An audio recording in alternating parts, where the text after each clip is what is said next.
Islamic Research Center.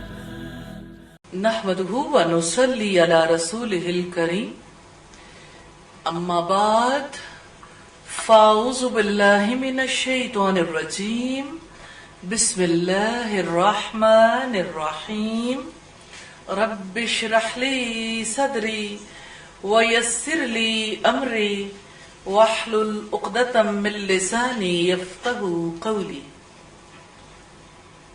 اللہ تعالیٰ نے جب سے انسان کو اس زمین پر بھیجا ہے اس وقت سے ہی اس کی جانب سے ہدایت کا سلسلہ جاری رہا ہے. ہم پیچھے مڑ کے دیکھیں تو انسانوں کا ایک سمندر ہے جس میں سے قیمتی موتی چند ایک ہے. اگر ہم زمانے کی کان میں سے یہ دیکھنا چاہیں کہ قیمتی پتھر کتنے ہیں تو چند ایک ہیں. جیسے کوئلے کی کان سے چند ایک ہی ہیرے نکلتے ہیں، ایسے ہی طویل زمانوں میں کچھ شخصیات ایسی ہوتی ہیں جو اپنے نقوش چھوڑ جاتی ہیں. وقت تو ہر ایک کو ملتا ہے لیکن فائدہ کتنے کم لوگ اٹھاتے ہیں. ایک ہی وقت میں ایک جیسے ماحول میں رہنے کے باوجود لوگوں کے رویے کتنے مختلف ہو جاتے ہیں. جیسے اس وقت آپ ایک ہی کلاس میں ہیں لیکن کچھ عرصے کے بعد جب آپ ایک کورس کمپلیٹ کر لیں گے، کورس کے دوران بھی لیکن کمپلیٹ کر لیں گے اپنی اپنی جگہ پہ جیسے اللہ تعالیٰ چاہیں گے آپ اپنی زندگی گزاریں گے. آپ ہی میں سے کچھ ایسے افراد ہوں گے جو اللہ تعالیٰ کے تعلق میں بہت آگے ہوں گے. وہ کوئی بھی کام کریں گے وہ کام بھی بہت آگے کا کام ہوگا. اور کچھ لوگ ہوں گے جو ایسے ہی زمین کے ساتھ گھسٹ گھسٹ کر چلتے رہیں گے. اور مٹی کی محبت ایسی چیز ہے جو بھی اس محبت میں مبتلا ہوتا ہے نا، مٹی کو پکڑنے کی کوشش کرتا ہے خود بھی مٹی ہو جاتا ہے. اور وہ جیسے اقبال نے کہا نا کہ تمہاری داستاں تک نہ ہوگی داستانوں میں، کہا تو اہل ہندوستان کو تھا اور سمجھانے کے لیے تھا. مقصد یہ تھا کہ اس سے پہلے کہ آپ کی داستان تک نہ رہے، سب کچھ مٹ جائے، اپنے آپ کو سمجھا لو، اپنے آپ کو سنبھال لو، کچھ کر لو. تو ایسا کیوں ہوتا ہے؟ کچھ لوگوں کے دل بھی کھلتے ہیں، ان کو سمجھ بھی زیادہ آتی ہے، وہ اپنی زندگی میں محتاط بھی ہوتے ہیں، ان کی زندگیاں دوسروں کے لیے نمونہ بھی بن جاتی ہیں. اسی وقت میں کچھ لوگ بہت پیچھے رہ جاتے ہیں اور زمانے میں ان کا تذکرہ تک باقی نہیں رہتا. اپنی زندگی کو قدر و قیمت والا کیسے بنائیں؟ اس کے لیے ہم الحمدللہ اللہ تعالیٰ کی کتاب کو تو پڑھ رہے ہیں، محمد صلی اللہ علیہ وسلم کی احادیث کو، آپ کی سیرت کو بھی پڑھ رہے ہیں. لیکن اس کے ساتھ ساتھ ہمیں ایسی ہستیوں کے بارے میں جاننا ہے جن کی زندگیاں ہمارے لیے مثال بن گئیں. انہوں نے جو سنا، قبول کیا، برتا اور وہ سربلند ہو گئے. نام کے حوالے سے دیکھیں، نام ویسے ہی ہیں جیسے آج کے دور کے لوگوں کے نام ہیں، لیکن ان کے اعمال ایسے ہیں جن پر ہمیں بہت غور و فکر کرنے کی ضرورت ہے اور اللہ تعالیٰ سے دعائیں کرنے کی. جو جتنا ڈیپلی اس میدان میں جتنی گہرائی کے ساتھ غور و فکر کرے گا، اپنے لیے موتی چنے گا، تو انشاءاللہ ان کی زندگیوں کے درخشاں پہلو ان کو پڑھ کر، ان کو سمجھ کر اپنی زندگیوں میں بھی سجانے کے قابل ہو جائے گا. اور جو یوں ہی ایسے ہی کہانی کے طور پر واقعات کو پڑھ گیا تو واقعات تو یاد ہو جائیں گے لیکن زندگی سے کچھ نہیں ملے گا. ماہرین نفسیات کہتے ہیں کہ قوموں کی زندگی میں اور افراد کی زندگی میں تبدیلی آتی ہے اپنے ہیروز سے متاثر ہو گئے. اسی وجہ سے ہر قوم کو ہیروز کے ساتھ منسلک بھی کیا جاتا ہے، ہیروز کی زندگیاں نمایاں بھی کی جاتی ہیں تاکہ ان کی وجہ سے لوگوں کی زندگی پر اثر آئے اور لوگوں کی زندگی میں ایک خاص تبدیلی آئے. اور آپ کو عجیب بات محسوس ہوگی، یہ لاہور میں اس وقت ہم بیٹھے ہیں، چند کلومیٹر دور انڈیا. امرتسر میں رہنے والوں کے ہیروز اور ہیں، انڈیا میں رہنے والوں کے ہیروز فرق، سارا طرز معاشرت ہی فرق ہے، زندگیاں ہی فرق ہیں. وہ کچھ اور لوگوں کو یاد کرتے ہیں، ان کے نزدیک کچھ اور پہلو زیادہ اہمیت کے حامل ہیں، جس کے لیے جو چیز بھی اہم ہوتی ہے نا وہی چیز اس کی زندگی میں در آتی ہے.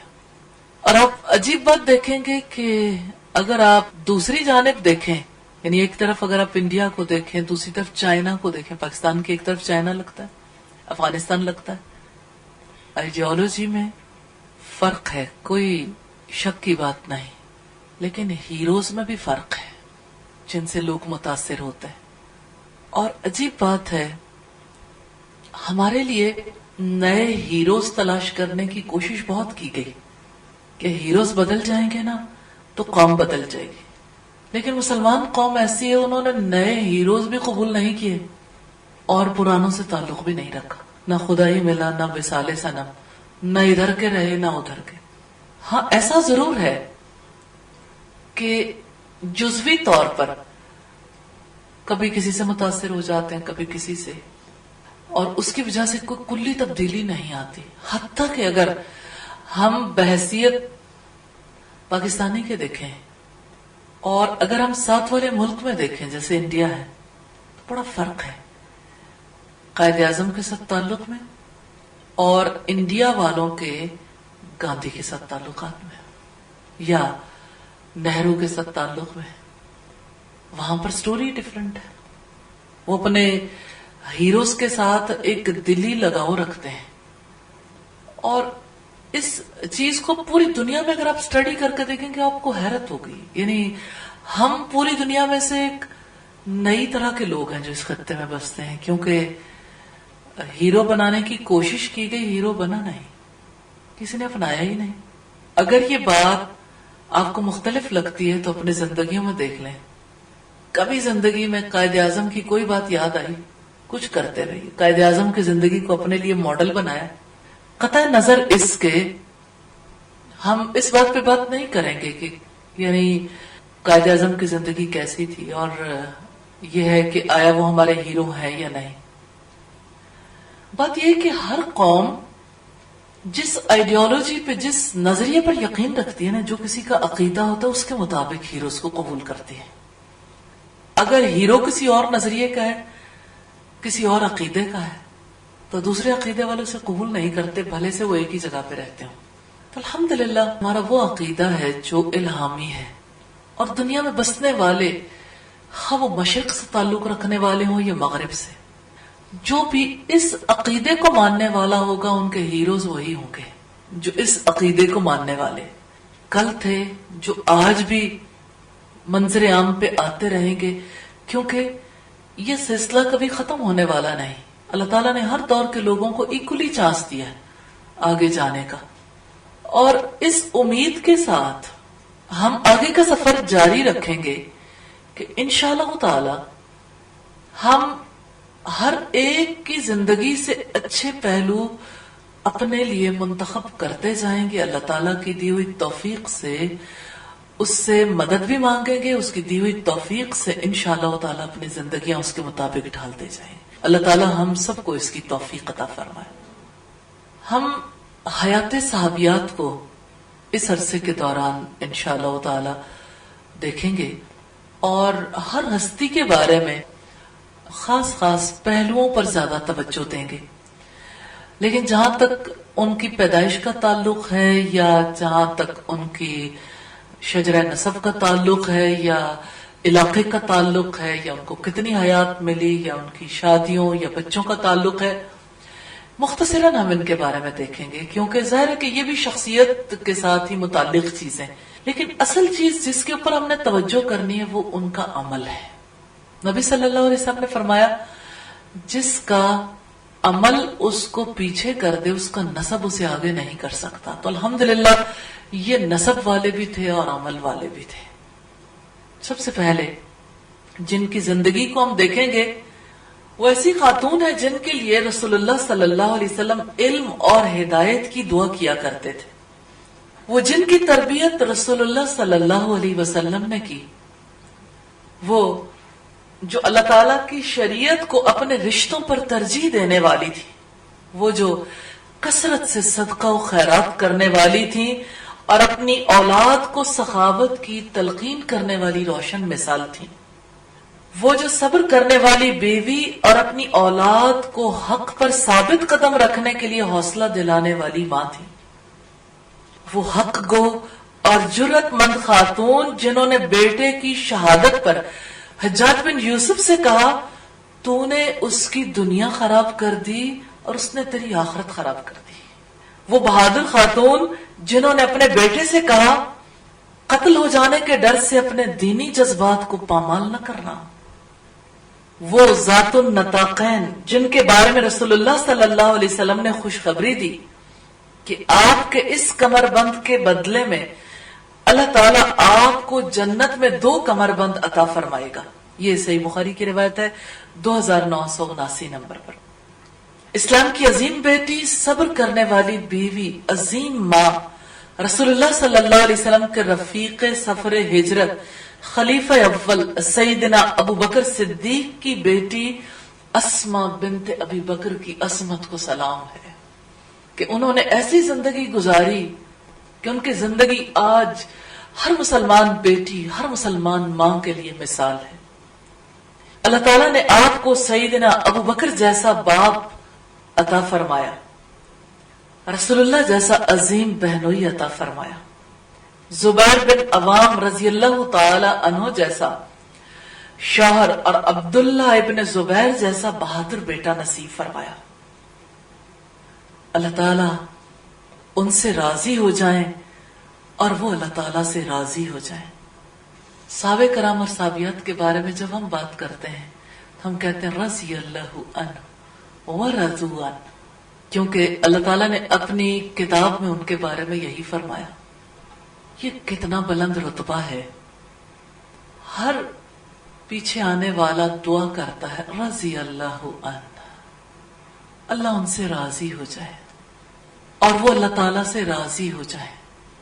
اللہ تعالیٰ سے دعا ہے ہمیں ایسی زندگی نصیب فرما دے جس کی وجہ سے وہ ہم سے راضی ہو جائے اور ہم اس سے راضی ہو جائیں.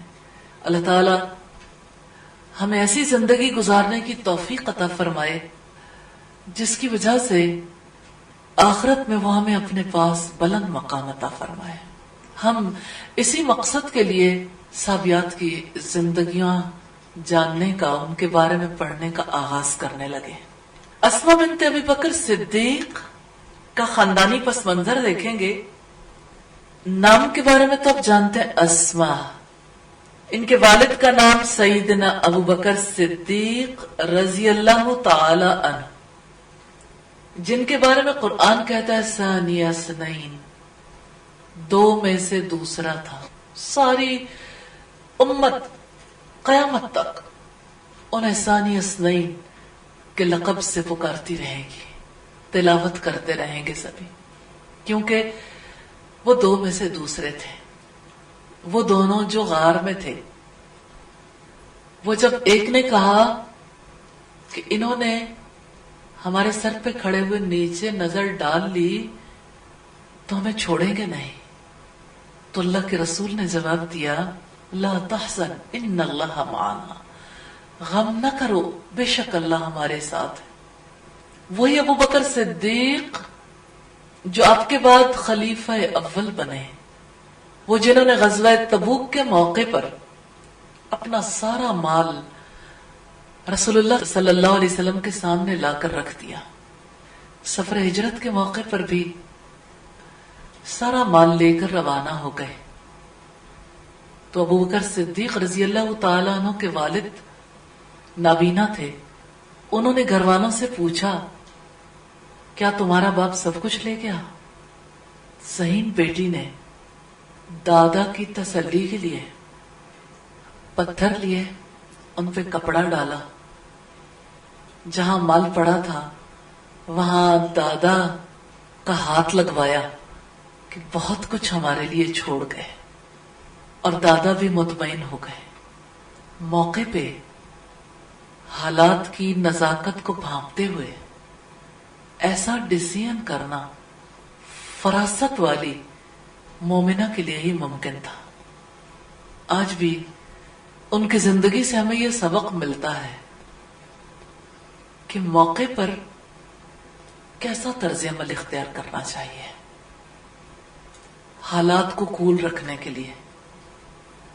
کتنا مشکل موقع تھا جب آپ صلی اللہ علیہ وسلم نے ہجرت کی۔ سیدہ عائشہ صدیقہ کہتی ہیں کہ رسول اللہ صلی اللہ علیہ وسلم دوپہر کے وقت ہمارے گھر تشریف لائے۔ عمومی طور پر آپ ایسے موقع پر تشریف نہیں لاتے تھے، لیکن کم ہی کوئی دن ایسا ہوگا جب آپ حضرت ابوبکر صدیق کے گھر نہ جاتے ہوں وہاں پر، اور ایک ایک طرز عمل میں ہمارے لیے نمونہ ہے۔ تعلقات کس سطح پر کیسے رکھے جاتے ہیں، ایمان والوں کے ساتھ تعلقات۔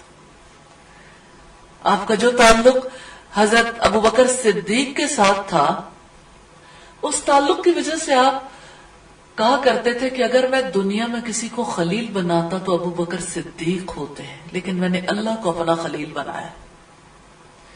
آپ کہتے تھے کہ ابوبکر سب لوگوں کے احسانات کا بدلہ میں نے چکا دیا، میں چکا سکتا ہوں، لیکن ابوبکر صدیق کے احسانات کا بدلہ تو اللہ تعالیٰ ہی چکائیں گے۔ آپ صلی اللہ علیہ وسلم ہجرت کے موقع پر جب حضرت ابوبکر صدیق کے گھر آئے تو اس موقع پر آپ نے کہا کہ ابوبکر گھر والوں کو ایک طرف بھیج دو۔ تو آپ نے کہا، حضرت ابوبکر نے کہا، میری 2 بیٹیاں ہیں، اسما اور عائشہ۔ تو آپ نے انہیں بھی وہاں سے رخصت کرنے کے لیے کہا۔ اس موقع پر آپ صلی اللہ علیہ وسلم نے ایک ضروری خوشخبری حضرت ابوبکر صدیق کو دینی تھی کہ ہمیں مدینہ کی طرف روانگی کا حکم دے دیا گیا ہے، یعنی اللہ تعالیٰ نے حکم دیا ہے، اور حضرت ابوبکر صدیق اس وقت کس حالت میں ہوں گے جب تک آپ نے بتا نہیں دیا۔ اس موقع پر آپ نے خوشخبری دی کہ اس سفر میں آپ میرے ہم سفر ہوں گے۔ حضرت عائشہ صدیقہ کہتی ہے، مجھے اس سے پہلے کبھی پتا نہیں چلا تھا کہ کوئی خوشی سے بھی روتا ہے۔ میں نے پہلی بار اپنے والد کو خوشی سے آنسو بہاتے دیکھا، اس خوشی سے کہ سفر ہجرت میں رسول اللہ صلی اللہ علیہ وسلم کا ساتھ نصیب ہو گیا۔ کیا وہ ساتھ ایسا تھا جو آسان تھا؟ کیا اپنا گھر بار چھوڑنا، کاروبار چھوڑنا، رشتہ دار چھوڑنا، وہ سارے تعلقات، وہ سارا ماحول چھوڑنا آسان ہوا کرتا ہے؟ تجربے کے بغیر باتیں سمجھ نہیں آتی۔ دنیا میں لوگ ایک جگہ سے دوسری جگہ جاتے ہیں، ہجرتیں تو آج بھی ہوتی ہیں، آپ جانتے ہیں، امریکہ کی طرف، کینیڈا کی طرف، مختلف ممالک کی طرف امیگریشن ہوتی ہے، لیکن وہ امیگریشن اور یہ امیگریشن دونوں میں کتنا فرق ہے۔ حضرت ابوبکر جانتے تھے کہ یہ ایسا سفر ہے جس میں کلی طور پر جان بچنے کی کوئی صورت نہیں الا یہ کہ اللہ فیصلہ کر دے، لیکن اس کے باوجود انہوں نے اپنے لیے اس کو بہت بڑا اعزاز سمجھا، دل کو یقین آیا، اسی لیے انہیں اس بات کی خوشی تھی کہ اللہ تعالیٰ نے منتخب کر لیا۔ اور حقیقت یہ ہے کہ یہ بہت بڑا اعزاز ہے۔ ایک بار ایسا ہوا کہ حضرت ابوبکر صدیق، جو کہ حضرت اسما کے والد تھے، ان کے بارے میں ہم اس لیے بات کر رہے ہیں کہ حضرت اسما کے بارے میں پتا چلے کہ وہ کیسے باپ کی بیٹی تھی جن کی زیر نگرانی انہوں نے پرورش پائی۔ حضرت عائشہ صدیقہ کہتی ہیں کہ میں نے رسول اللہ سے پوچھا کہ یا رسول اللہ، کیا کسی کی اتنی نیکیاں ہوں گی جو جتنے آسمان کے تارے ہیں؟ تو نبی صلی اللہ علیہ وسلم نے فرمایا ہاں عمر کی نیکیاں اتنی ہیں. عائشہ کا دل بہت برا ہوا. پھر آپ صلی اللہ علیہ وسلم نے فرمایا، جب حضرت عائشہ کی یعنی صورتحال کو آپ نے بھانپ لیا، آپ نے فرمایا ساری عمر کی نیکیاں ایک طرف اور ابو بکر کی ایک رات کی نیکیاں ایک طرف، یعنی ساری زندگی کی نیکیوں پر ابو بکر کی ایک رات کی نیکیاں بھاری ہیں. حضرت عمر کہا کرتے تھے کہ کاش ابو بکر مجھ سے ساری عمر کی نیکیاں لے کر مجھے اس ایک رات کی نیکیاں دے دے. تو یہ سفر ہجرت ہے جس کے بارے میں بات چیت ہو رہی ہے. آپ اس ماحول کو پیش نظر رکھیے، اس گھر کو ذہن میں لے کے آئیے جہاں حضرت اسما بھی بیٹھی ہیں، حضرت عائشہ بھی، اور اندر بات چیت ہو رہی ہے رسول اللہ اور حضرت ابو بکر کے درمیان، جہاں حضرت ابو بکر کی آنکھوں سے آنسو بہ رہے ہیں. یہ کیسی محبت ہے اللہ تعالی سے اور محمد رسول اللہ صلی اللہ علیہ وسلم سے. اس موقع پر اہل خاندان کس طرح سے دل کی گہرائیوں سے آپ کے ساتھ تھے. دونوں بیٹیاں کیسے انہوں نے اس فیصلے کو قبول کر لیا. آپ صلی اللہ علیہ وسلم نے جب بتایا تو حضرت ابو بکر نے کہا کہ اللہ کے رسول میرے پاس 2 اونٹنیاں ہیں جنہیں میں نے سفر کے لیے تیار کر لیا، آپ مجھ سے قبول فرما لیں. آپ نے فرمایا ٹھیک ہے، میں نے آپ سے 1 اونٹنی قیمتاً لے لی ہے، یعنی میں اس کی قیمت ادا کروں گا. دوستی اتنی قریبی کہ آپ ہدیہ قبول نہیں کرتے تھے، لیکن اس موقع پر آپ کی زندگی مثال ہے نا. ہجرت کے لیے آپ صلی اللہ علیہ وسلم نے خود قیمتاً اونٹنی کس لیے لی؟ اصل حقیقت تو آپ ہی جانتے ہیں.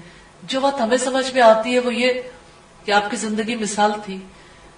آپ صلی اللہ علیہ وسلم زیادہ اجر پانا چاہتے تھے کہ مال بھی میرا ہی لگے، اور حضرت ابوبکر کو ان کی نیت کا پھل تو مل گیا. آپ صلی اللہ علیہ وسلم نے اپنا اجر لینا تھا اللہ تعالی سے. اور پھر یہ ہے کہ اس موقع پر باقی دنیا والوں کے لیے مثال ہے کہ اللہ کے کاموں کو کیسے آگے بڑھ کے کرنا چاہیے. حالات ساتھ نہ بھی دے تب بھی اس کے لیے جان بھی لڑانی ہے اور مال بھی. پھر جب آپ صلی اللہ علیہ وسلم دوپہر کو آئے تھے تیاری کا حکم دینے کے لیے، مکہ میں جب رات کا نصف حصہ گزر چکا، جب مکہ کے گلی کوچوں میں اندھیرا چھا گیا، اس موقع پر آپ صلی اللہ علیہ وسلم اور حضرت ابو بکر دونوں نکلے. آپ نے اپنی امانتیں جو آپ کے پاس رکھوائی گئی تھی حضرت علی کے پاس رکھوا دی. آپ صلی اللہ علیہ وسلم حضرت ابو بکر صدیق کی رفاقت میں غار ثور کی طرف روانہ ہوئے. اس موقع پر خاندان ابو بکر کا نبی صلی اللہ علیہ وسلم کے ساتھ کیا معاملہ رہا. عبداللہ بن ابی بکر آپ کو حالات حاضرہ سے باخبر رکھتے تھے. بکریاں چراتے ہوئے جاتے تھے. آپ صلی اللہ علیہ وسلم اور حضرت ابوبکر کو دودھ دے کر آیا کرتے تھے، اور حضرت اسما اس موقع پر پانی اور کھانا لے کر جاتی تھی. آنے اور جانے کے قدموں کے نشانات بکریاں مٹا دیتی تھی. سارا خاندان ہجرت میں کیسا معاون تھا، کیسے بھائی کی بہن تھی، اور ان کی بہن حضرت اسما کی نبی صلی اللہ علیہ وسلم کے عقد میں گئی. آپ کی محبوب بیوی تھی حضرت عائشہ صدیقہ رضی اللہ تعالی عنہ. سیدہ اسما رسول اللہ کی روانگی کا واقعہ بیان کرتی ہیں کہ جب رسول اللہ نے مدینہ کی طرف ہجرت کرنے کا ارادہ کیا تو میں نے رسول اللہ اور سیدنا ابو بکر صدیق کے لیے کھانا تیار کر دیا. ہمیں کھانے کے تھیلے اور پانی کے مشکیزے کا منہ باندھنے کے لیے کوئی رسی نہیں ملی. میں نے سیدنا ابو بکر صدیق سے کہا اللہ کی قسم میرے پاس کمر بند کے علاوہ کوئی چیز نہیں جسے تھیلے اور مشکیزے کا منہ باندھ سکوں. کمر بند یہاں عرب خواتین کمر کے اوپر کپڑا باندھا کرتی تھی. تو انہوں نے فرمایا ازار بند پھاڑ کر 2 حصے کر لو. جب حضرت ابو بکر صدیق کے سامنے بات آئی تو انہوں نے یہ کہا ایک کے ساتھ مشکیزے اور دوسرے کے ساتھ کھانے کے تھیلے کا منہ باندھ دو. میں نے ایسے ہی کیا. اسی بنا پر میرا نام ذات النطاقین یعنی 2 ازار بندوں والی رکھ دیا گیا. فرماتی ہیں اس موقع پر رسول اللہ نے میرے حق میں دعا کی اور یہ دعا بہت پیاری دعا. آپ نے فرمایا تیرے اس کمر بند کے بدلے اللہ تعالیٰ تجھے جنت میں 2 کمر بند عطا کرے گا. قریش کے رسول اللہ اور ان کے ساتھی کا کوئی نشان نہیں ملا. لیکن قریش کی ایک ٹولی حضرت اسما کے پاس آئی جن میں ابو جہل بھی تھا. وہ لوگ سیدنا ابو بکر کے دروازے پر آئے تو حضرت اسما باہر آئی. پوچھا ابو جہل نے تمہارا باپ کہاں ہے؟ حضرت اسما کہتی میں نے کہا مجھے معلوم نہیں. تو ابو جہل نے حضرت اسما کے منہ پہ زوردار تمانچہ رسید کیا. تکلیف، انسلٹ، باپ کے جانے کا معاملہ اپنی جگہ پر، حالات کا پتہ نہیں باپ کہاں پہنچ گیا، آگے جانے کا راستہ ملتا ہے یا نہیں. مکہ والے مخالف ہیں لیکن کوئی چیز انہیں متسلسل نہیں کر سکی. اپنی بات پر وہ اسی طرح سے قائم رہی.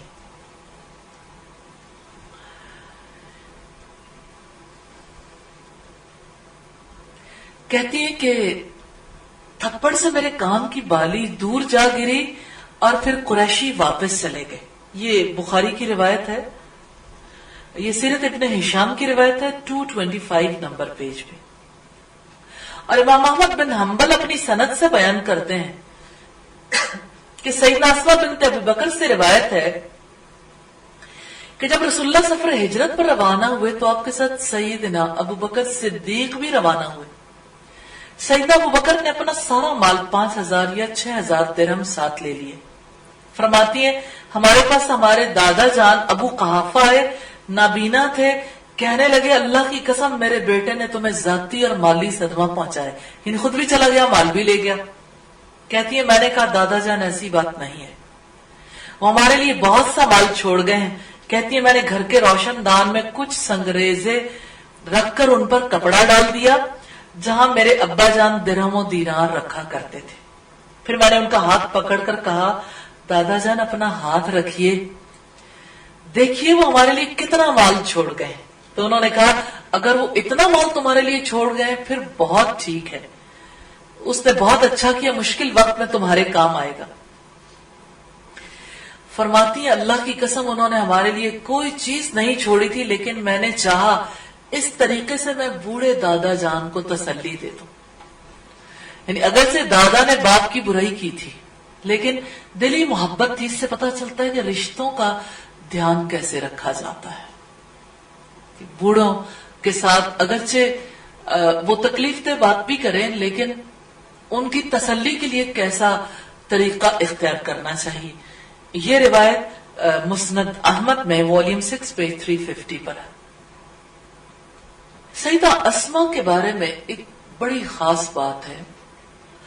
اسلام پر فخر کرتی تھی اور دین کے احکامات پر عمل پیرا ہوتی تھی، لیکن اپنے کسی معاملے میں اپنی مرضی سے فیصلہ نہیں کرنا چاہتی تھی. اب سوچئے جب مدینہ کی طرف ہجرت کر کے لوگ چلے گئے تو اپنے رشتہ دار، اپنا علاقہ، اپنا سب کچھ بہت یاد آیا کرتا تھا.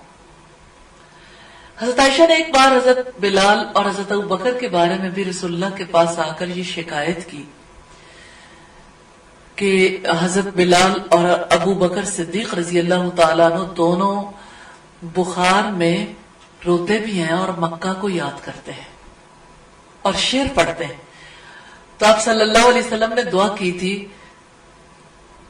کہ یا اللہ مدینہ کے مد اور سا 2 پیمانے ہیں، مد اور سا میں ہمارے لیے برکت عطا فرمائیے، یعنی ہمیں مالی کشادگی عطا فرمائیے. اور آپ نے فرمایا کہ یا اللہ مدینہ کو بھی ہمیں اسی طرح محبوب کر دینا جیسے مکہ کو ہمارے لیے محبوب کیا تھا. اس کے بعد الحمدللہ کہ لوگوں کا جی مدینہ میں لگا، اللہ نے مالی وسعت بہت عطا کی. لیکن میں نے یہ واقعہ اس لیے آپ کے سامنے رکھا ہے کہ آپ کو یہ پتا چل جائے کہ مہاجرین ایسے نہیں تھے کہ ان کے دل میں مکہ کا خیال نہیں آتا تھا، یعنی ایسی بات بھی نہیں تھی کہ پیچھے والوں کے لیے دل تڑپتا نہیں ہوگا. ایسے میں حضرت اسما کے پاس ان کی والدہ آ گئی. والدہ کا نام قتیلہ تھا بنت عبد العزا. جب قتیلہ آئی تو اس موقع پر حضرت اسما رسول اللہ کے پاس گئی کہ اللہ کے رسول، میری والدہ میرے پاس بڑی چاہت لے کر آئی ہے، کیا میں ان کے ساتھ صلہ رحمی کر سکتی ہوں؟ آپ نے فرمایا ہاں. یہ روایت صحیح بخاری کی ہے اور حدیث کا نمبر ہے 2620. ایک دوسری روایت میں ہے جو ابو قریب محمد بن اولا سے ہے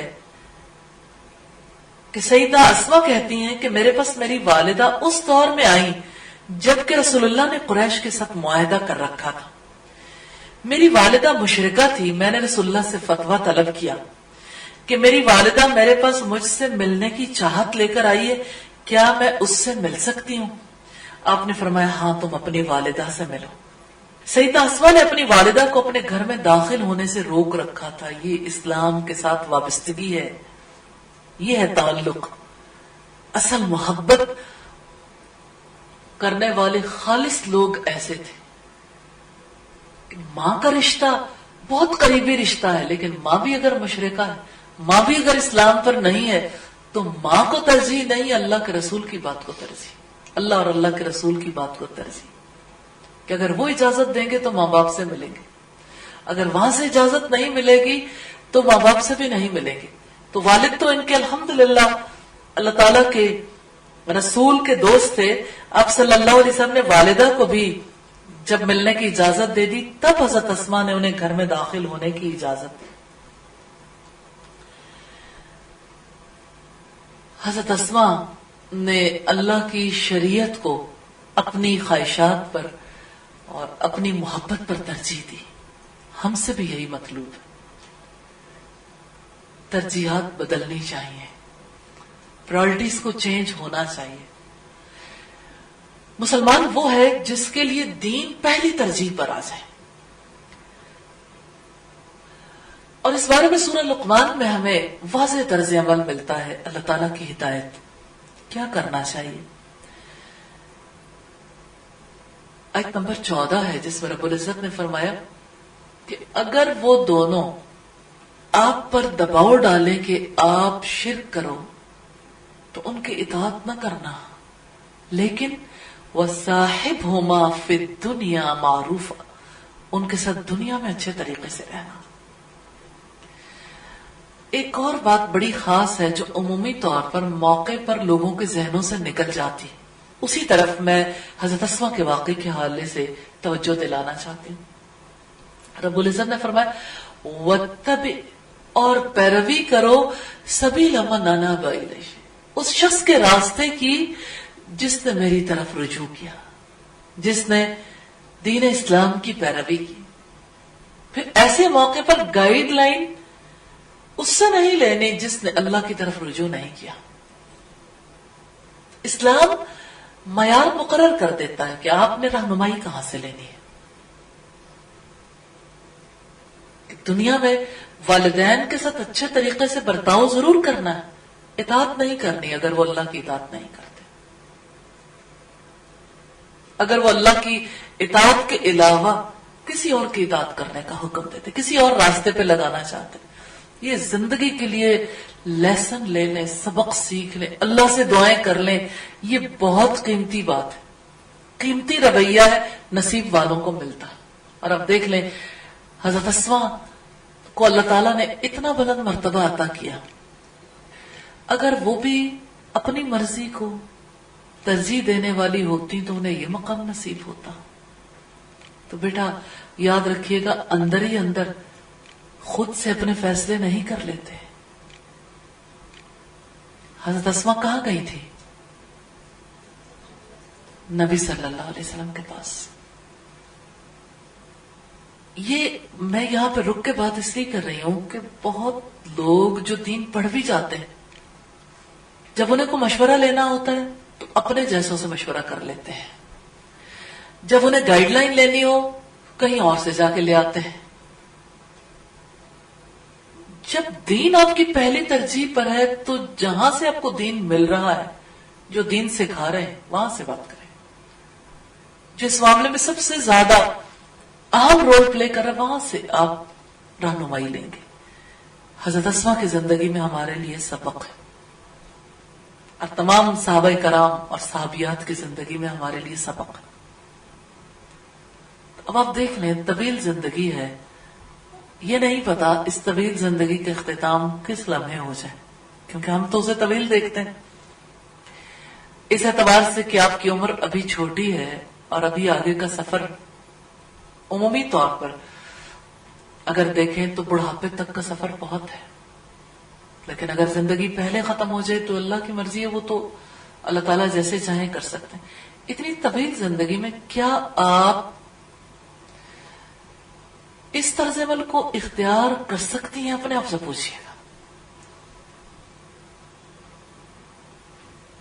کہ رہنما کسے بنانا ہے، رہنمائی کہاں سے لینی ہے، پہلی ترجیح پہ کون ہے، پھر کون ہے، پھر کون ہے.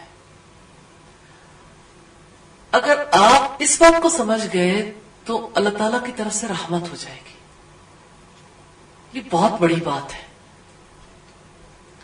اس لیے اس کے اوپر غور کرنا ہے. کوشچن مارک لگائیں، ایک دوسرے سے پوچھیں، اس پر غور و فکر کریں گے، اللہ سے دعائیں کریں گے، اللہ تعالیٰ کی مدد شامل حال ہو جائے گی انشاءاللہ.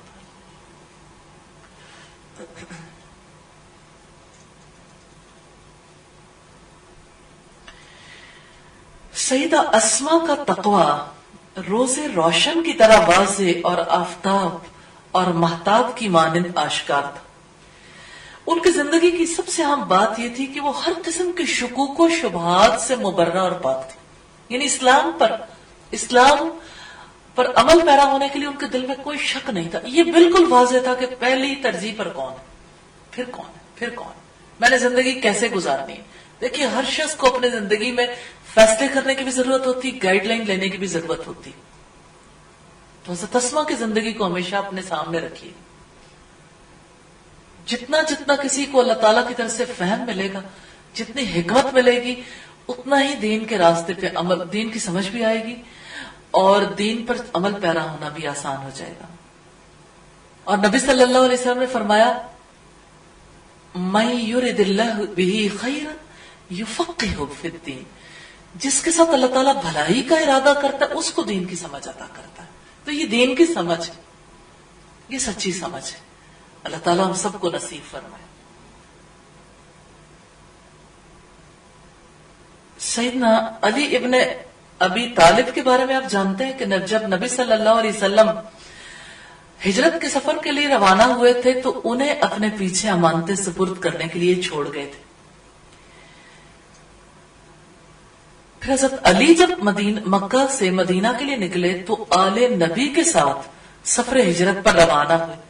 اس قافلے میں کون کون لوگ تھے؟ عبداللہ بن ابی بکر، سیدنا ابو بکر صدیق کی بیوی سیدہ ام رومان، اور دونوں بہنیں سیدہ عائشہ اور سیدہ اسما رضی اللہ تعالی عنہما تھی. سیدہ اسما حالت حمل میں تھی. جب مدینہ پہنچی تو انہوں نے نومولود کو جنم دیا، جسے ان کی بہن سیدہ عائشہ اٹھا کر رسول اللہ صلی اللہ علیہ وسلم کی خدمت میں حاضر ہوئی. آپ نے اس بچے کو گھٹی دی، اس کا نام عبداللہ رکھا. یہ عبداللہ ابن زبیر تھے، تاریخ اسلام کی ایک بہت اہم شخصیت رضی اللہ تعالی. یہ مدینہ میں پیدا ہونے والا پہلا بچہ تھا، پہلا بچہ.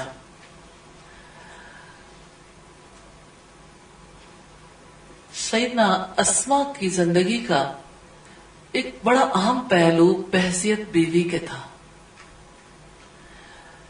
رسول اللہ کی پھوپھی ذات بھائی حضرت زبیر بن عوام کی بیوی تھی حضرت اسما. اس لحاظ سے رسول اللہ سے ایک اور رشتہ بھی قائم ہو گیا سیدنا اسما کا. حضرت زبیر مفلسی کی زندگی بسر کرتے تھے. جب سیدنا اسما کے ساتھ نکاح ہوا وہ گھر کا کام کاج بھی کرتی تھی اور اپنے شوہر کی گھوڑی کی دیکھ بھال بھی کرتی تھی.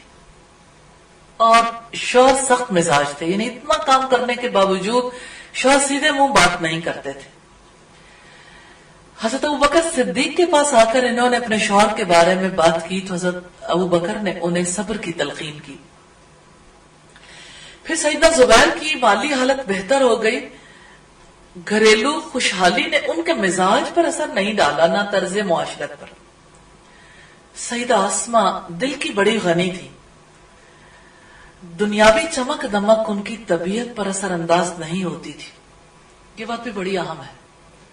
اب دیکھیں آپ کسی مال والے کے گھر جائیں تو کیا کیفیت ہوتی ہے دل کی، کبھی جا کے دیکھیے گا. زیادہ مال والوں کے گھر لوگوں کا اسلام بدل جاتا ہے، ترجیحات بھی بدل جاتی ہیں.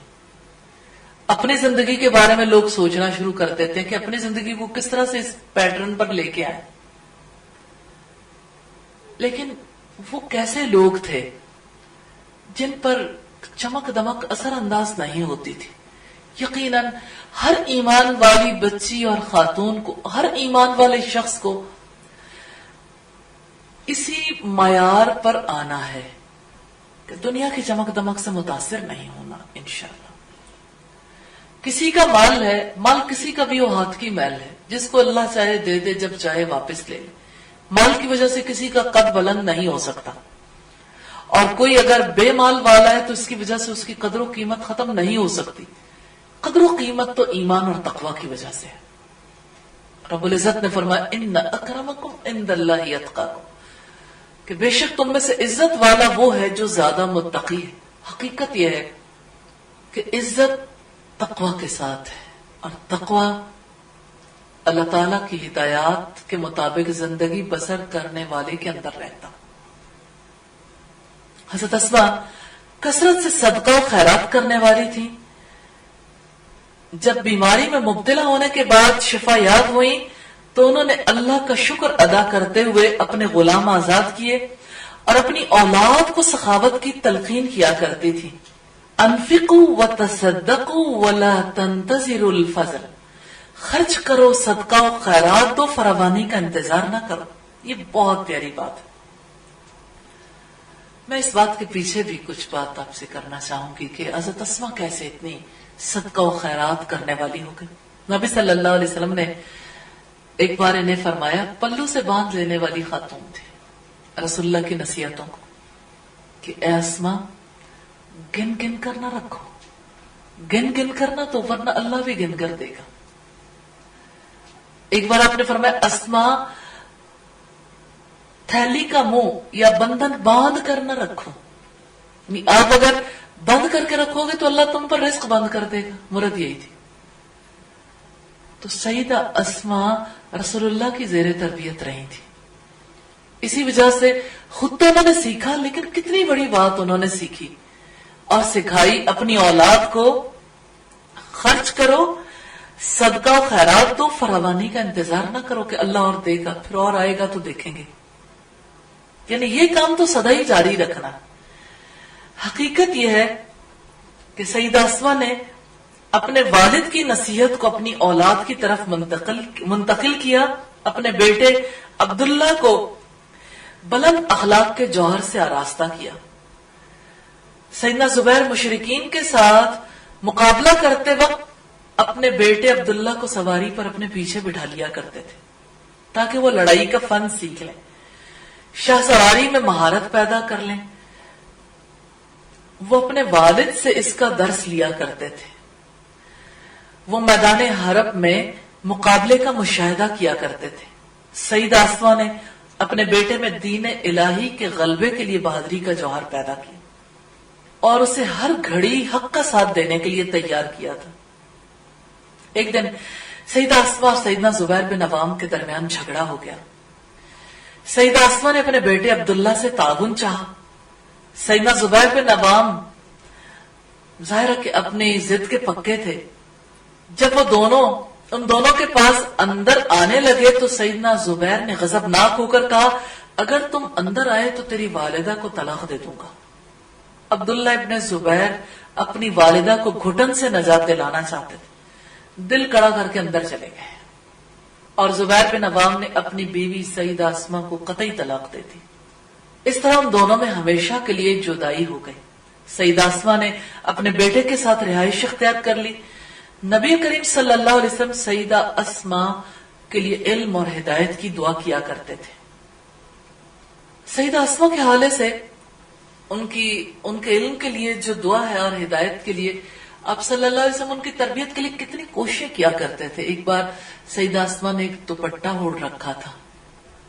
دوپٹہ باریک تھا، جیسے ہمارے یہاں بھی دوپٹے سارے ہی باریک ہوتے ہیں عموماً، شفون کے دوپٹے جس طرح ہوتے ہیں. تو آپ صلی اللہ علیہ وسلم نے فرمایا کہ اسما جب کوئی عورت بالغ ہو جائے، جب کوئی لڑکی بالغ ہو جائے تو اس کے لیے یہ جائز نہیں ہے کہ وہ اپنے ہاتھوں اور اپنے چہرے کے ماں سوا، ہاتھ پاؤں اور چہرے کے ماں سوا کوئی حصہ اپنے محرم رشتہ داروں کے سامنے بھی کھلا رکھے. اس لحاظ سے آپ صلی اللہ علیہ وسلم نے جو بات حضرت اسما سے کہی، حضرت اسما اس پر کاربند ہو گئی. لیکن ان سے کچھ اور باتیں بھی پتہ چلتی ہیں کہ آپ صلی اللہ علیہ وسلم اپنے قریبی عزیزوں کو نصیحت کرتے ہوئے، ان کی تربیت کرتے ہوئے وقت کا انتظار نہیں کرتے تھے کہ پھر کبھی کوئی وقت ہوگا تو بتا دیں گے. موقع پر نصیحت کیا کرتے تھے، اور یہ بھی کہ نصیحت قبول کرنے والے اسے قبول بھی کرتے تھے الحمدللہ. تو سیدہ اسما نبی صلی اللہ علیہ وسلم کے ساتھ حضرت عائشہ کے تعلق کی وجہ سے بہت ہی زیادہ کلوز تھی. اس وجہ سے آپ صلی اللہ علیہ وسلم سے بہت دعائیں لیا کرتی تھی. سیدہ اسما کی گردن میں ایک دفعہ ورم پیدا ہو گیا. رسول اللہ نے سوجی ہوئی جگہ پر اپنا دست مبارک لگایا تو اس طرح سے اللہ تعالیٰ نے شفا عطا کر دی. جب نبی کریم دنیائے فانی سے رفیق اعلیٰ یعنی رب العالمین کی طرف چلے گئے تو اس موقع پر وہ بہت زیادہ غمزدہ ہوئی، کیونکہ نبی صلی اللہ علیہ وسلم ان سے انتہائی شفقت سے پیش آتے تھے. سیدہ اسما ایک مضبوط سہارے سے محروم ہو گئی تھی. پھر دوسری دفعہ انہیں بڑا صدمہ تب پہنچا جب حضرت ابوبکر صدیق کا انتقال ہوا. سیدہ اسما ایک بہادر شخص کی بیوی بھی تھی. پھر جب طلاق ہو گئی ان کا بیٹا بھی بہت بہادر تھا. بہادر ماں کی زیر نگرانی انہوں نے پرورش پائی تھی اور انہوں نے اپنے بیٹے کو نبی صلی اللہ علیہ وسلم کے شمائل سے آراستہ کرنے کی کوشش کی تھی، یعنی آپ جیسے اوصاف پیدا کرنے کی کوشش کی تھی. عبداللہ بن زبیر رضی اللہ تعالیٰ عنہ محتاط دانشور بن گئے تھے اور شمشیر زنی میں انہیں بڑی مہارت حاصل ہو گئی تھی. یزید بن ابی سفیان کے بعد مروان بن حکم بھی سیدنا عبداللہ بن زبیر کو زیر فرمان بنانے میں کامیاب نہیں ہو سکا. یہ تاریخ اسلامی کا سیاہ پہلو ہے. جب اس کا بیٹا عبد الملک بن مروان مسند اقتدار پر براجمان ہوا تو اس نے عراق کے گورنر حجاج بن یوسف کے ساتھ اس بات پر اتفاق کیا کہ عبداللہ بن زبیر کو طاقت کے زور پر مطیع فرمان بنایا جائے. اس مقصد کے لیے مکہ پر چڑھائی کی جائے، وہ اگر اطاعت قبول نہ کرے تو اس کا کام تمام کر دیا جائے. حجاج اپنا لشکر لے کر مکہ معظمہ پہنچا. اس نے وہاں پہنچ کر جبل ابو قبیس کی چوٹی پر اپنی توپ نصب کر لی اور مسجد حرام اور کعبۃ اللہ پر گولہ باری کی. سیدنا عبداللہ ابن زبیر اور ان کے ساتھی مسجد حرام میں پناہ لیے ہوئے تھے. محاصرہ بڑا سخت تھا. محاصرہ توڑنے کی غرض سے جب انہوں نے مقابلہ شروع کیا، سیدنا عبداللہ ابن زبیر نے موقع پا کر اپنی والدہ کے پاس جانے میں عافیت محسوس کی تاکہ ان سے رہنمائی حاصل کریں. انہوں نے والدہ کو واضح انداز میں بتایا کہ اکثر ساتھی ساتھ چھوڑ گئے، محاصرہ سخت ہے، حالات بڑے کٹھن ہیں. سیدہ اسما نے اپنے بیٹے کو نصیحت کرتے ہوئے کہا، بیٹا قتل ہو جانے کے ڈر سے اپنے دینی جذبات کو پامال نہ کرنا. یعنی یہ نہ سوچنا کہ اب گولہ باری ہونے لگی، حرم کی حرمت پامال ہو گئی اور اب ہتھیار ڈال دیں، یعنی ہتھیار ڈالنے کی گنجائش نہیں۔ سیدنا عبداللہ بن زبیر نے کہا کہ مجھے اندیشہ ہے وہ مجھے قتل کر کے لاش کے ٹکڑے کر دیں گے۔ سیدہ اسما نے فرمایا بیٹا بکری کو جب ذبح کر دیا جاتا ہے تو پھر اسے کیا، جس طرح بھی اس کے گوشت کو کاٹا جائے اسے کیا فرق پڑتا ہے، یعنی ایک ہی بار جان جانی۔ بیٹا جاؤ اللہ کی مدد طلب کرو اور اپنی بصیرت کے مطابق عمل کرو۔ سیدنا عبداللہ بن زبیر اپنی والدہ کے پاس سے اٹھے اور بڑی بہادری کے ساتھ میدان میں اتر کر دشمن کے ساتھ مقابلہ کرنے لگے۔ بار بار یہ شعر پڑھتے تھے جس کا ترجمہ ہے، اے میری والدہ سیدہ اسما، اگر میں قتل کر دیا گیا تو آپ مجھ پر آہو بکا نہ کریں، میرا خاندان اور دین باقی رہے گا، اور میرا دایاں ہاتھ تیز تلوار کے ساتھ نرم پڑ گیا، یعنی اب میں اس موقع پر پہنچ گیا ہوں، لیکن آپ نے مجھ پر آہو بکا نہیں کرنی۔ سیدنا عبداللہ ابن زبیر ظالم کے سامنے ڈٹے رہے، لیکن اس دوران مسجد کا ایک ستون ٹوٹ کر گر پڑا جس سے وہ شہید ہو گئے۔ امام مسلم نے سیدنا عبداللہ ابن زبیر کی شہادت کے واقعے کو بیان کرتے ہوئے فرمایا کہ سیدنا عبداللہ ابن زبیر کو شہر کی ایک گھاٹی میں دیکھا گیا کہ ان کی لاش پڑی ہوئی ہے۔ ان کے پاس سے قریش اور دوسرے لوگ چپکے سے دیکھتے ہوئے گزرتے جا رہے ہیں۔ جب سیدنا عبداللہ ابن عمر وہاں سے گزرے، لاش دیکھ کر رک گئے، 3 مرتبہ لمبی آہ بھرتے ہوئے کہا، اے ابو خبیب السلام علیکم۔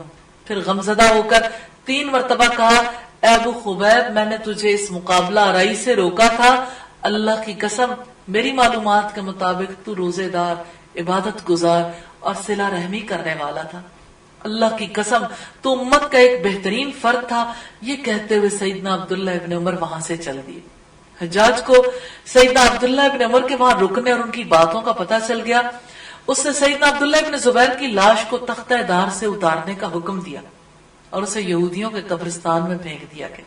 پھر حجاج بن یوسف نے سیدنا عبداللہ ابن زبیر کی والدہ سیدہ اسما کی طرف پیغام بھیجا کہ وہ اس کے پاس آئے۔ حقیقت یہ ہے کہ ہمیں تذکرہ ملتا ہے کہ سیدہ اسما اس کے بلانے سے پہلے ہی اپنے بیٹے کی لاش کے پاس سے گزری جب وہ تختہ دار پر لٹک رہے تھے۔ سیدہ اسما نے دیکھا وہ بوڑھی ہو چکی تھی اس وقت تک، تو کہنے لگی کہ ابھی تک یہ سوار اپنی سواری سے نہیں اترا۔ سوچے ایک ماں کا دل ہے، کتنی بہادر خاتون تھی، بیٹے کو تختہ دار پہ لٹکتا دیکھ کر ایک لمحے کے لیے متاثر نہیں ہوئی، بلکہ بیٹے کو ایک بہادر کی شکل میں دیکھا جس نے اللہ کی راہ میں جان دی۔ ہاں یہ ہمارے اپنی سوچ ہوتی ہے، ہمارے پیچھے کام کرنے والا عقیدہ ہے جس کی وجہ سے ہم حالات و واقعات کا تجزیہ کرتے ہیں۔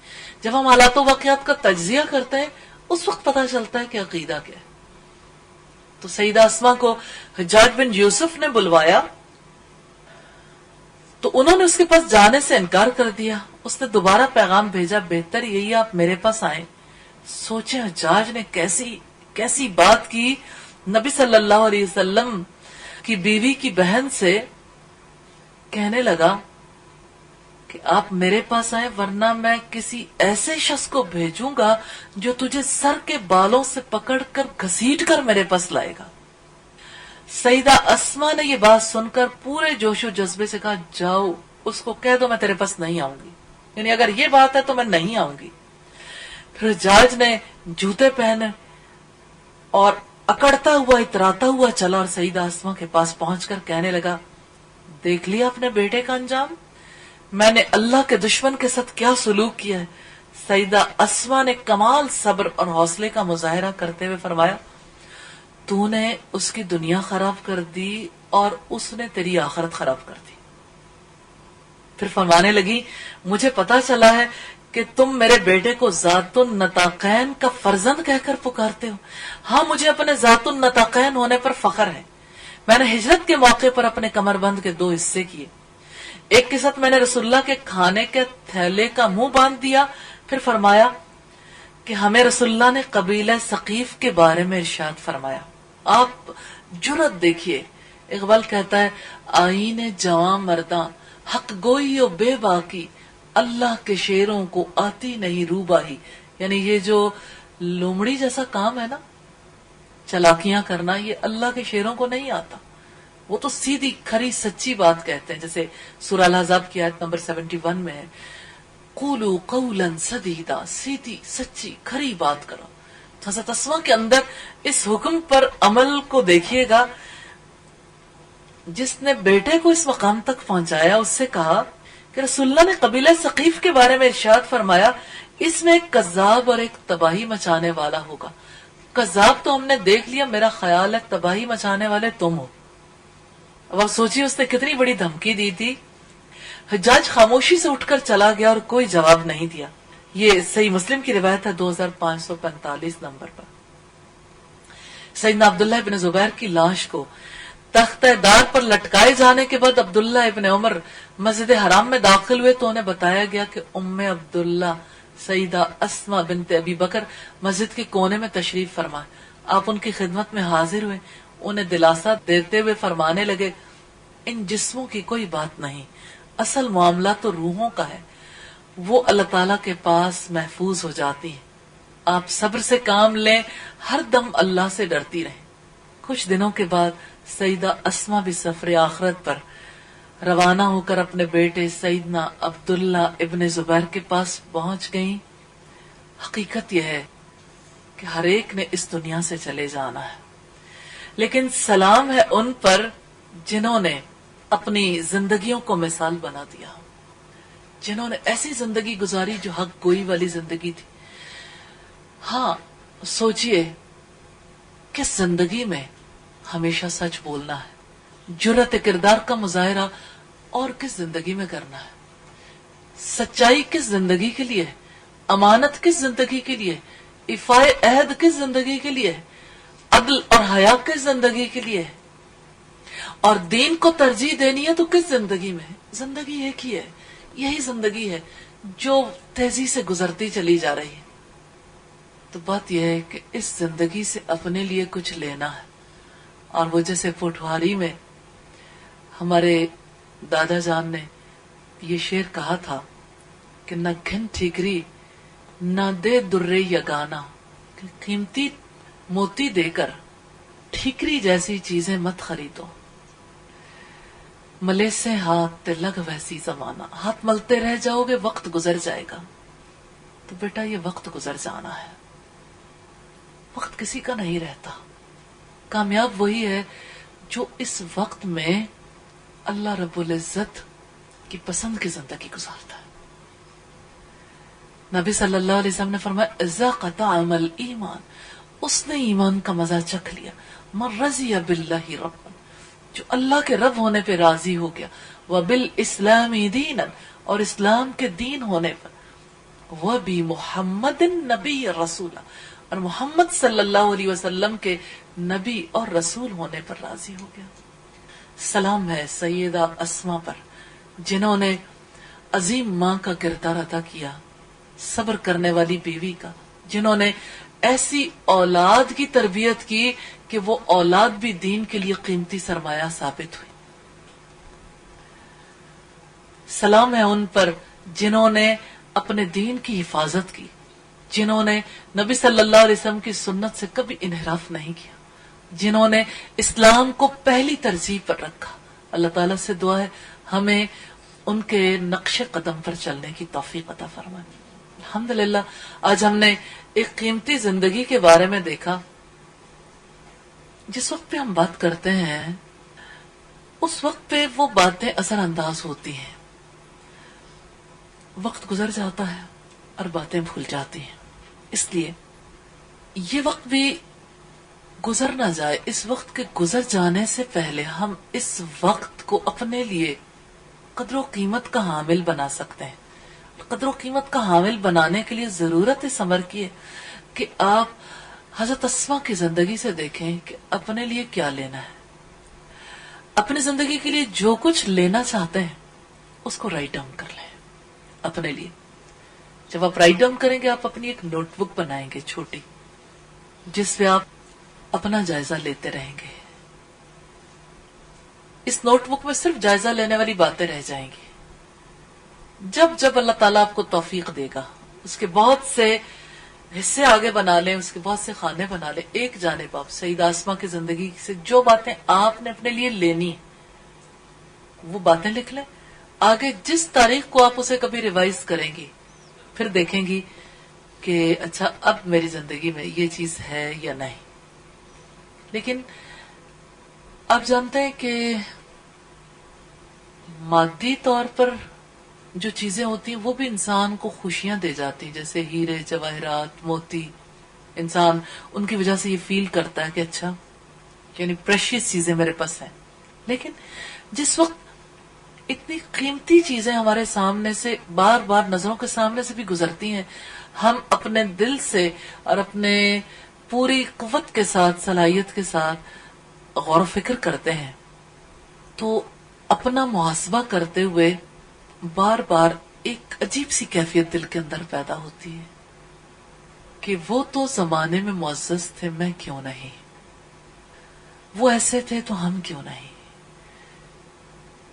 پھر اللہ سے بار بار انسان دعائیں کرتا ہے تو اللہ تعالیٰ کی رحمت سے پھر انسان کو موقع نصیب ہو جاتا ہے. اس لیے آپ ہر زندگی کے بارے میں ایڈ اپ کرتے چلے جائیں گے اور اگلا پیج چھوڑ دیں گے جب جب آپ اس کی یعنی پیج کا وہ حصہ جس دن بھی آپ اس کو دیکھیں گے اس دن کا ڈیٹ ڈال دیں اور کیفیت بھی. کہیں آپ دیکھیں گے کہ اچھا کچھ نہ کچھ دیکھا ہے، رائٹ لگا دیں یا کراس لگا دیں لیکن ڈیٹ لکھ دیں، پتہ لگ جائے گا کہ اچھا اس ڈیٹ پہ پھر دیکھا تھا. تو یہ آپ کا ایک سفر ہوگا ان درخشاں پہلوؤں کے ساتھ. تو انشاءاللہ اس طرح سے امید ہے کہ نفع اٹھائیں گے. سبحانک اللہم و بحمدک نشہد ان لا الہ الا انت نستغفرک و نتوب